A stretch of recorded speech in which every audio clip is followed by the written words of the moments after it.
Cheaper ಇದ್ದಂತಹ bike ಟ್ಯಾಕ್ಸಿಗಳ ಮೇಲೆ ಕಣ್ಣು ಬಿದ್ದಿದೆ. ಈಗ ಬೈಕ್ ಟ್ಯಾಕ್ಸಿಗಳನ್ನು ಓಡಿಸುವಾಗೆ ಇಲ್ಲ. ಹೈಕೋರ್ಟ್ ಇದಕ್ಕೆ ಸ್ಟೇಯನ್ನು ತಂದು ಬ್ಯಾನನ್ನು ತಂದಿದೆ. ಈ 6 ವಾರಗಳ ಅಂತರದಲ್ಲಿ ಇದನ್ನು ಸಂಪೂರ್ಣವಾಗಿ ನಿಲ್ಲಿಸುವ ನಿಟ್ಟಿನಲ್ಲಿ BM ಶ್ಯಾಮ್ ಪ್ರಸಾದ್ ಅವರು ಇದ್ದಂತಹ ನ್ಯಾಯಾಂಗ ಪೀಠ ಹೈಕೋರ್ಟ್ನಲ್ಲಿ ಆದೇಶವನ್ನು ಹೊರಡಿಸಿದೆ.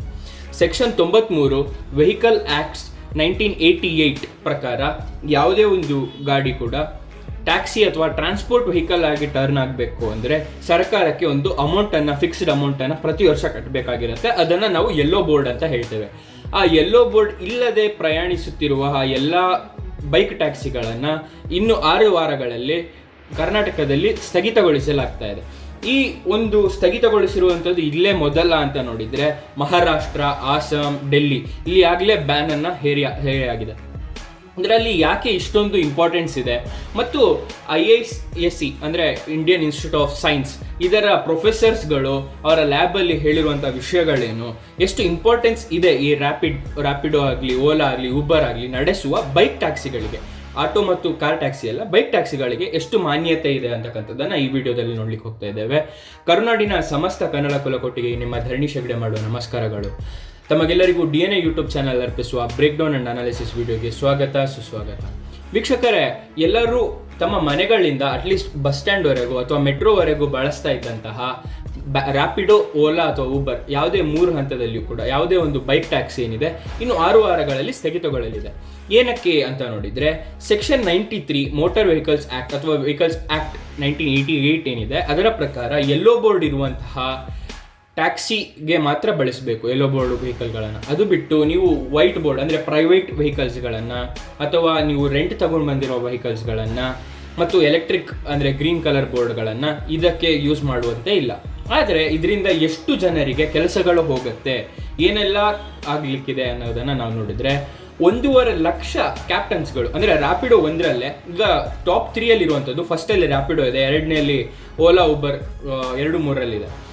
ಇದನ್ನು ನೋಡಿದರೆ 1.5 ಲಕ್ಷ ಕ್ಯಾಪ್ಟನ್ಸ್ ಅಂತ ಅವ್ರು ಹೇಳ್ತಾರೆ ರ್ಯಾಪಿಡೋದವರು. ಅಂದರೆ ಈ ಡ್ರೈವರ್ಸ್ ಏನಿದ್ದಾರೆ ಬೈಕ್ ಟ್ಯಾಕ್ಸಿ ಡ್ರೈವರ್ಸ್ ಅವರು 1.5 ಲಕ್ಷ ಜನ ಇದ್ದಾರೆ.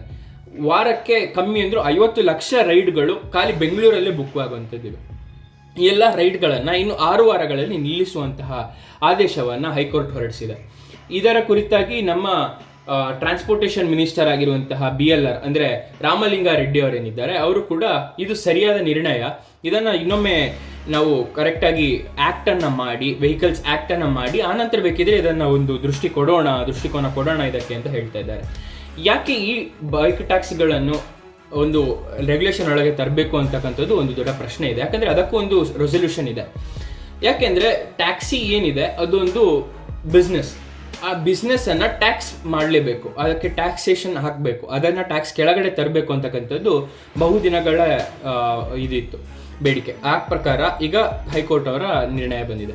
ಅದಾದ ನಂತರ ಇಂಡಿಯನ್ ಇನ್ಸ್ಟಿಟ್ಯೂಟ್ ಆಫ್ ಸೈನ್ಸ್ನಲ್ಲಿ ಆಶೀಶ್ ವರ್ಮಾ ಅಂತಕ್ಕಂತಹ ಸಸ್ಟೈನಬಲ್ ಡೆವಲಪ್ಮೆಂಟ್ ಲ್ಯಾಬ್ನಲ್ಲಿರುವಂತಹ ಪ್ರೊಫೆಸರ್ ಅವರು ಏನು ಹೇಳಿದ್ದಾರೆ, ಬೈಕ್ ಟ್ಯಾಕ್ಸಿ ಅಂತಕ್ಕಂಥದ್ದು ರಿಮೋಟ್ ಏರಿಯಾಗಳಿಗೂ ಅಥವಾ ಲೂಕಂಡ್ ಪ್ಲೇಸಸ್ ಆಫ್ ಬ್ಯಾಂಗ್ಳೂರ್ ಎಲ್ಲ ಒಂದು ಪಾಯಿಂಟ್ಗಳಿಗೂ ಹೋಗುವಂತಹ ನರನಾಡಿ ಆಗಿದ್ದಂತಹ ಒಂದು ಟ್ರಾನ್ಸ್ಪೋರ್ಟೇಷನ್ ಆಗಿತ್ತು.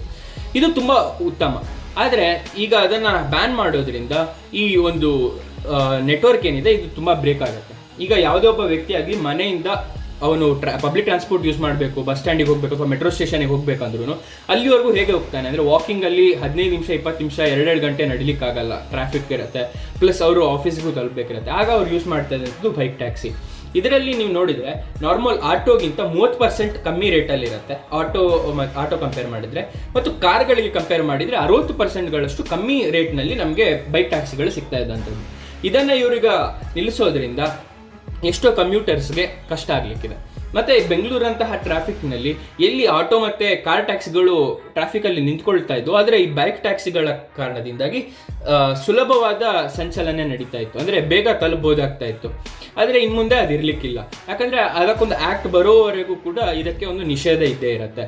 ಈ ಕುರಿತಾಗಿ ಸರ್ವೆ ನಡೆಸುವಾಗ ಕಮ್ಯೂಟರ್ಸ್ ಹೇಳಿರುವಂತಹ ಪ್ರಕಾರ ಕಮ್ಮಿ ಅಂದರೂ 30% ಏನಿದೆ ಅಮೌಂಟ್ ರಿಡಕ್ಷನ್ ಆಟೋ ಟ್ಯಾಕ್ಸಿ ಅಥವಾ ಕಾರ್ ಟ್ಯಾಕ್ಸಿಗೆ 60%, ಇದು ತುಂಬ ಜನರ ಮಿಡಲ್ ಕ್ಲಾಸ್ ಅವರಿಗೆ ತುಂಬ ಹೆಲ್ಪ್ ಆಗುವಂಥ ಅಮೌಂಟ್ ಆಗಿರ್ತಿತ್ತು. ಇದಕ್ಕೆ ಆದಷ್ಟು ಬೇಗ ಒಂದು ಆ್ಯಕ್ಟ್ ತಂದು ಈ ಬೈಕ್ ಟ್ಯಾಕ್ಸಿಗಳಿಗೆ ಇದು ಕೊಡಲಿ ಅಂತ, ಅಂದರೆ ಹೆಲ್ಪ್ ಮಾಡಲಿ ಅಂತ ಸರ್ಕಾರಕ್ಕೆ ಅವರು ಬೇಡ್ಕೊಂಡ್ರು. ಆದರೆ ಈ ಗಿಗ್ ವರ್ಕರ್ಸ್ ಏನಿದ್ದಾರೆ, ಅಂದರೆ ಈ ಗಿಗ್ ವರ್ಕರ್ಸ್ ಅಂದರೆ ಯಾರು ಹೇಳ್ತೀವಿ ಅಂದರೆ ದಿನಗೂಲಿಗೆ ಕೆಲಸ ಮಾಡುವಂಥವ್ರು. ಈ ಝೊಮ್ಯಾಟೊ ಆಗಲಿ ಮತ್ತು ಊಲು ಆಗಲಿ, ಇದೆಲ್ಲ ಯೂಲು ಅಂತಕ್ಕಂಥ ಹೊಸ ಬೈಕ್ಗಳಿದೆ, ಅದನ್ನು ನೀವು ನೋಡಿರ್ಬೋದು. ರಾಂಗ್ ವೇಲಿ ಕೂಡ ಬರ್ತಾ ಇರ್ತಾರೆ, ಅದರಲ್ಲಿ 10 minutes ಡೆಲಿವರಿ ಮಾಡಬೇಕು ಅಂತಕ್ಕಂಥ ಹೊರತಿನಲ್ಲಿ. ಆದರೆ ಇವರಿಂದಾಗಿ ಈ ಟ್ಯಾಕ್ಸಿ ಡ್ರೈವರ್ಸ್ ಏನಿದ್ದಾರೆ, ಅಂದರೆ ರ್ಯಾಪಿಡೋ ಆಗಿರ್ಬೋದು, ಓಲಾ ಉಬರ್ ಆಗಿರ್ಬೋದು, ಅವರಿಗೂ ಕೂಡ ಒಂದಷ್ಟು ಕೆಟ್ಟ ಹೆಸರುಗಳು ಬಂದಿತ್ತು. ಮತ್ತು ಅವರು ಕೂಡ ಕೆಲವೊಂದಷ್ಟು ಅಪರಾಧಗಳನ್ನು ಮಾಡಿದರು. ಅಂದರೆ ಸಿಗ್ನಲ್ ಜಂಪಿಂಗ್ ಇರ್ಬೋದು, ಬೇಗ ತಲುಪುವ ಉತ್ಸಾಹದಲ್ಲಿ ಇದೆಲ್ಲ ನಡೀತಾ ಇತ್ತು. ಆದರೆ ಇನ್ನು ಮುಂದೆ ಇವುಗಳಿಗೆ ಕಡಿವಾಣ ಬೀಳಲಿಕ್ಕಿದೆ. ಮತ್ತು 10 minutes ಡೆಲಿವರಿ ಕುರಿತಾಗಿನ ವಿಷಯ ಇನ್ನೊಂದು ವಿಡಿಯೋದಲ್ಲಿ ಇಟ್ಕೊಳ್ತಾನೆ, ಯಾಕಂದರೆ ಅದರಲ್ಲಿ ತುಂಬ ಅಷ್ಟು ಲೂಪ್ಹೋಲ್ಗಳಿವೆ. ಅದನ್ನು ಕುರಿತಾಗಿ ಒಂದು ಡೀಪ್ ಅನಾಲಿಸಿಸ್ ವಿಡಿಯೋ ನಡೀಲೇಬೇಕು.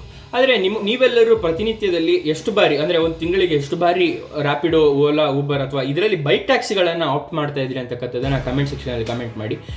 ಈ ಒಂದು ಆ್ಯಕ್ಟ್ ಬರೋದು ಎಷ್ಟು ಬೇಗ ಆಗಬೇಕು ಮತ್ತು ನಿಮ್ಮ ಲೈಫ್ನಲ್ಲಿ ಅದು ಎಷ್ಟು ಈಸಿ ಆಗುತ್ತೆ ಅನ್ನೋದನ್ನು ಕಮೆಂಟ್ ಸೆಕ್ಷನಲ್ಲಿ ಕಮೆಂಟ್ ಮಾಡಿ.